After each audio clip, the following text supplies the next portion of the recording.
इसी प्रकार ये इस स्थान का नाम है भजनानंद टीला। क्या नाम है? भजनानंद टीला। टीला। यहाँ पर जो भी संत भक्त या हमारे श्री जी किशोरी जी का भक्त है, उनके नाम का गुणगान करने वाला व्यक्ति है, वो ही इस स्थान पर कदम रख सकता है।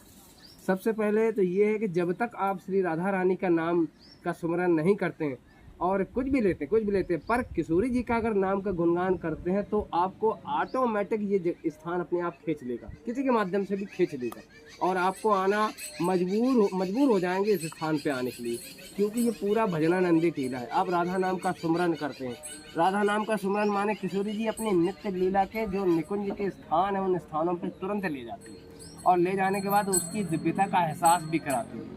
तो ये जो पूरा स्थान है भजनानंदी स्थान है। यहाँ पर आपको अपने गुरु मंत्र की माला करना, गुरु मंत्र की, अगर आपका गुरु नहीं भी है तब भी आप श्री राधा नाम का सुमरन कर सकते हैं।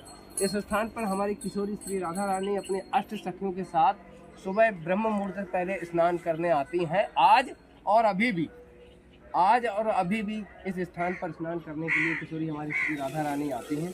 जब हमारी किशोरी राधा रानी यहाँ पर किशोरी जी आती हैं, उस स्थान पर उनके पायलों की आवाज़ आज भी उनके पायलों की आवाज़ इसी स्थान पर आती है।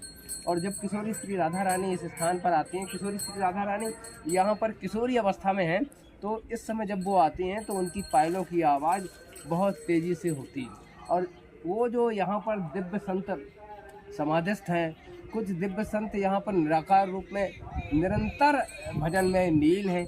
कुछ भजन ऐसे हैं संत यहाँ पर जो भी भजन के माध्यम से, सत्संग के माध्यम से यहाँ पर ध्यानस्थ होता है, तब उनको उनके पायलों की आवाज़ आज भी सुनाई देती है। और जिन भक्तों को सुनाई दी है उनमें मुख्यतः कह सकते हैं हमारे पूज्य गोविंद दास भगवान, जिन्होंने यहीं पर हमारे ठाकुर जी को, किशोरी जी के यहीं पर दिव्य अनुभव ने दर्शन प्राप्त किए।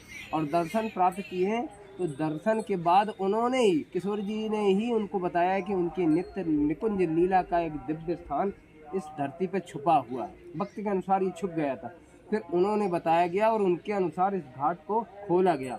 तो ये जिस प्रकार की स्थिति में ये घाट निकला, उसी प्रकार की स्थिति में आज भी है। ये मानिए कि जिस समय ये जो पत्थर दिखाई दे रहे हैं, आप ध्यान से देखिए, ये जो पत्थर दिखाई दे रहे हैं, इन्हीं पत्थरों पे, मतलब इसमें कोई भी बाहरी कुछ भी नहीं, इन्हीं पत्थरों पे हमारी किशोरी जी स्नान करती हैं।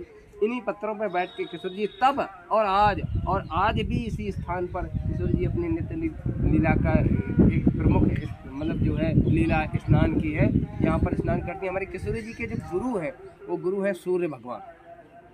हमारे किशोरी जी के जो गुरु हैं वो सूर्य भगवान हैं। यहाँ पर स्नान करके वो सूर्य को अर्घ्य भी देती। अब जब किशोरी जी